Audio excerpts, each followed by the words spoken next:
आज हम पढ़ेंगे quartiles, deciles and percentiles from continuous series. Last lecture में भी हमने यही तीनों टॉपिक पढ़े थे, क्वार्टाइल्स, डिसाइल्स एंड परसेंटाइल्स, लेकिन तब हमने अनग्रुप डाटा से इसको सॉल्व किया था। तो आज हम इसको ग्रुप डाटा से सॉल्व करेंगे और ग्रुप डाटा में कंटिन्यूअस सीरीज़। फिर कंटिन्यूअस सीरीज़ का आपको पता है कि क्या होती है, कि जहाँ पर हमें नंबर ऑफ़ क्लासेस के साथ फ्रीक्वेंसी गिवन की जाए तो हम कहते हैं कि ये कंटिन्यूअस सीरीज़ है। या फिर हमें मिड पॉइंट गिवन हो तो हम कहते हैं, और साथ में फ्रीक्वेंसी गिवन हो तो हम कहते हैं ये कंटिन्यूअस सीरीज़ है। तो कंटिन्यूअस सीरीज़ में जो फार्मूलाज अप्लाई होंगे क्वार्टाइल्स का, हमने पढ़ा था क्वार्टाइल डिवाइड करता है एक डेटा को 4 इक्वल पार्ट्स में। तो अब यहाँ पर जो हमारे पास Q1 का फार्मूला होगा L+H/F n/2 - C, ठीक है। यहाँ पर n/2 की जगह पे ये मिस्टेक है, n/4 करेंगे हम, यहाँ पर n/4। इस तरह से Q2 मीडियन के इक्वल होता है, तो हम Q2 यहाँ पर फाइंड आउट नहीं करेंगे। सेकंड क्वार्टाइल हमेशा मीडियन के इक्वल होता है। तो जब क्वार्टाइल्स की बात आए तो फिर हम Q1, Q2 और Q3 फाइंड आउट करेंगे, लेकिन जब जस्ट क्वार्टाइल्स की बात आ जाए तो फिर हम Q1 और Q3 को फाइंड आउट करते हैं। मीडियन को वहाँ पर हम इग्नोर कर देते हैं। Q3 का फार्मूला है L+H/F 3n/4 - C। क्योंकि थर्ड क्वार्टाइल है तो इसलिए हमने n को 3 से मल्टीप्लाई किया है। इस तरह से डिसाइल्स एक अरेंज डाटा को 10 इक्वल पार्ट्स में डिवाइड करेगा, तो हमें जो सा भी डिसाइल फाइंड आउट करना होगा उसको हम 10 से डिवाइड कराएंगे। तो फर्स्ट डिसाइल है तो L+H/F n/10 - C। अगर सेकंड डिसाइल होगा तो हम n को 2 से मल्टीप्लाई कर देंगे। 5 डिसाइल होगा तो n को 5 से मल्टीप्लाई कराएंगे, और इसी तरह से अप टू सो ऑन। जो सा भी डिसाइल फाइंड आउट करना होगा हम n को उससे मल्टीप्लाई कराएंगे डिवाइड कराएंगे 10 पे। बस ये डिफरेंस है इसमें और क्वार्टाइल्स डिसाइल्स के फार्मूला में मीडियन से, कि मीडियन में हम 2 पे डिवाइड करते हैं। बाकी सारा प्रोसीजर हमारे पास मीडियन वाला ही है। फिर उसके बाद है परसेंटाइल एक अरेंज डाटा को 100 इक्वल पार्ट्स में डिवाइड करता है। तो जो सा भी परसेंटाइल फाइंड आउट करना होगा उसको हम n से मल्टीप्लाई कराएंगे और डिवाइड कराएंगे 100 पे। बाकी फार्मूला मीडियन वाला ही रहेगा। L+H/F यहाँ पर फर्स्ट था तो हमने इसलिए इसको n/100 - C किया। इस तरह से अप टू सो ऑन।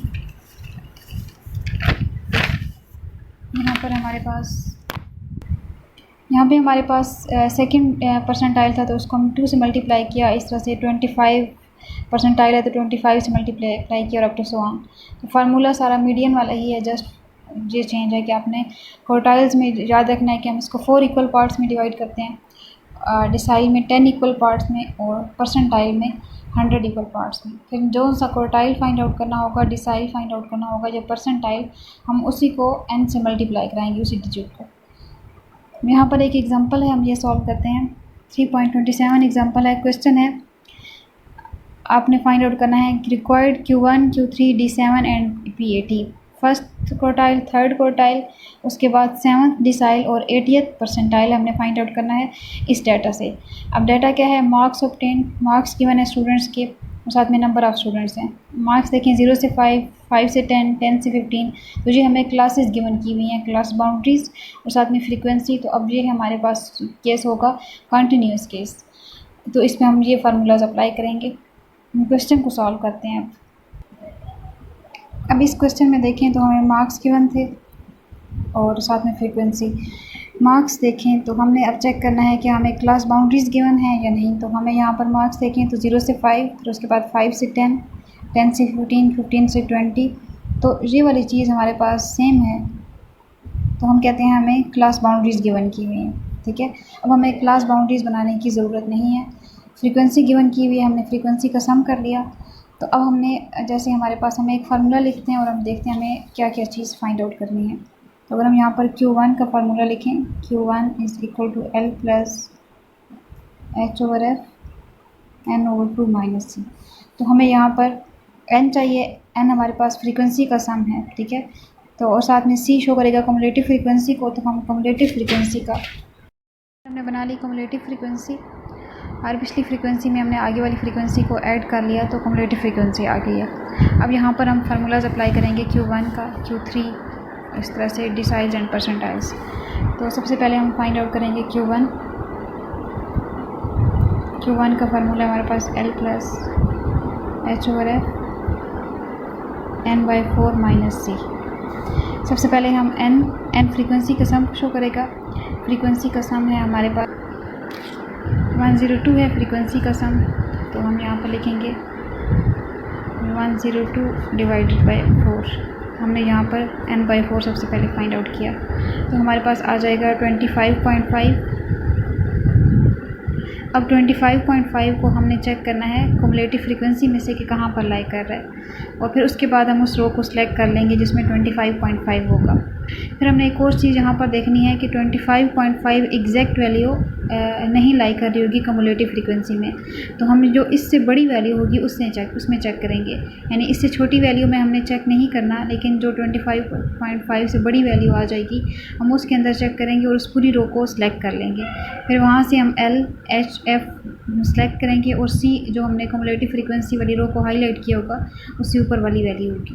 तो यहाँ पर हम चेक करते हैं 25.5। यहाँ पर 25 एग्जैक्ट वैल्यू है, लेकिन 25.5 नहीं है, तो हम 45 वाली पूरी रो को हाईलाइट कर लेंगे। अब लोअर बाउंड्री हमारे पास होगी 10, डिफरेंस होगा 10 और 15 का 5, फ्रीक्वेंसी होगी 20 और C वैल्यू होगी 25। ये ऐसे होगा।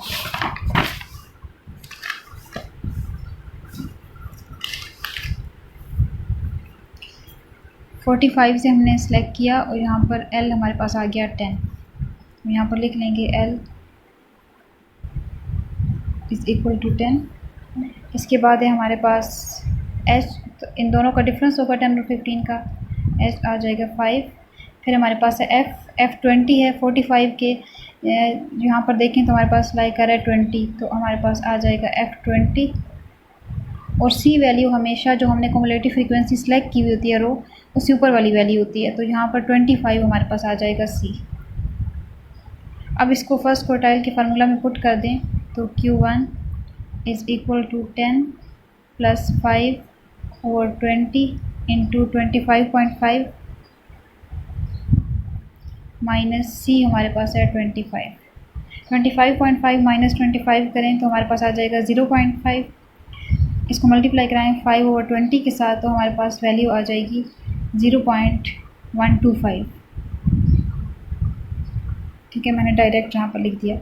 इसमें ऐड करेंगे हम 10 Q1 में, तो हमारे पास आ जाएगा Q1 आ जाएगा 10.125। ये हमारे पास आ गया Q1। इस तरह से हम Q3 फाइंड आउट करेंगे।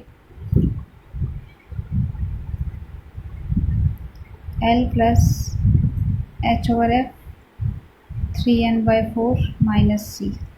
हम n को मल्टीप्लाई करा देंगे 3 के साथ, तो सबसे पहले 3n/4 = 3 ×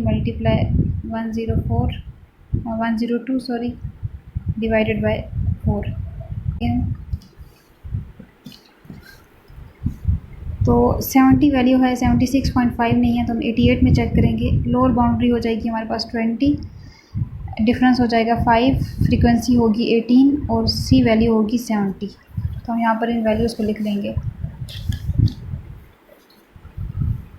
ठीक है,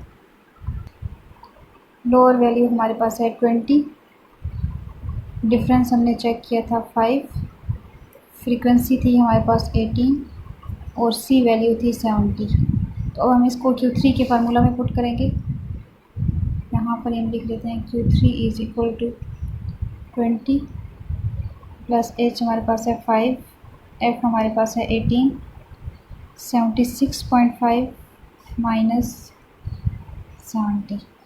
76.5 - 70 करें और इसको मल्टीप्लाई करा दें 5/18 के साथ, तो हमारे पास वैल्यू आ जाएगी 0.39 + 20 Q3 = तो आंसर आ जाएगा 20.39। ये वैल्यू होगी हमारे पास Q3 की।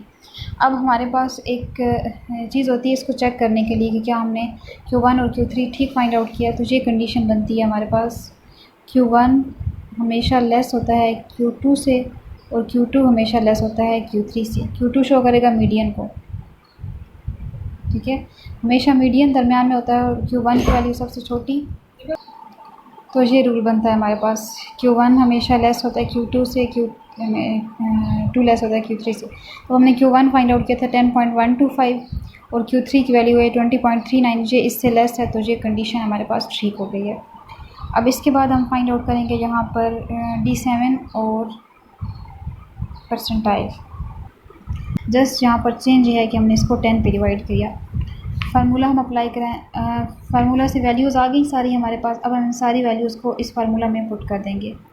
तो D7 इक्वल टू L हमारे पास है 20, H हमारे पास है 5, फ्रीक्वेंसी है 18, 71.4 एन 7n/4 की वैल्यू है और -70।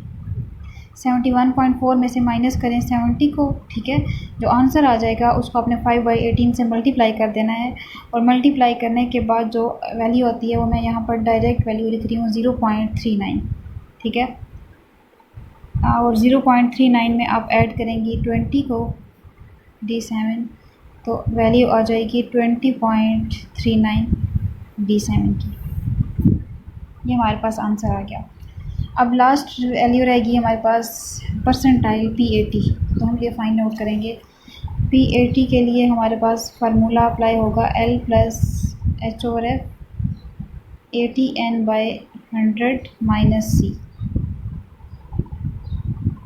सबसे पहले हम 80n/100 करेंगे। 80 को मल्टीप्लाई कराएं 102 के साथ, डिवाइड करा दें 100 पे, तो आपके पास वैल्यू आ जाएगी 81.6। 81.6 को चेक करें क्युमुलेटिव फ्रीक्वेंसी में तो 88 में लाई कर रहा है। लोअर बाउंड्री 20, डिफरेंस 5, फ्रीक्वेंसी 18 और C हमारे पास होगा 70। तो हम यहाँ पर इसको लिख लेते हैं। P80 is equal to 20 + 5/18 into 81.6 minus हमारे पास आएगा 70। 81.6 में से 70 को माइनस करें, जो आंसर आ जाए उसको आएगा उसको 5/18 से मल्टीप्लाई करा दें तो वैल्यू हमारे पास आ जाएगी 3.22 + 20 में इसको ऐड कर दें तो हमारे पास वैल्यू आ जाएगी P80 की 23.22। तो ये हमारा आज का टॉपिक था जिसमें हमने परसेंटाइल्स, डिसाइल्स, क्वार्टाइल्स को पढ़ा है और कंटिन्यूस केस से हमने फाइंड आउट किया है। तो यहाँ पर हमारा काम कंप्लीट हो जाएगा। अब आपके लिए एक काम है। आपका काम ये है कि आपने क्वेश्चन नंबर है यहाँ पर 3.52, ये क्वेश्चन है। इस क्वेश्चन पे आप अप्लाई करेंगी यहाँ पर मीडियन, क्वार्टाइल Q1, Q3 और साथ में मीन, क्योंकि आपने मीन की और साथ में जो मीडियन था इसकी भी असाइनमेंट सबमिट नहीं कराई। तो अब आप इस क्वेश्चन पे 52 क्वेश्चन पे Q1, Q3 और मीडियन फाइंड आउट करेंगी और मुझे ये क्वेश्चन आप सॉल्व करके सेंड करेंगे।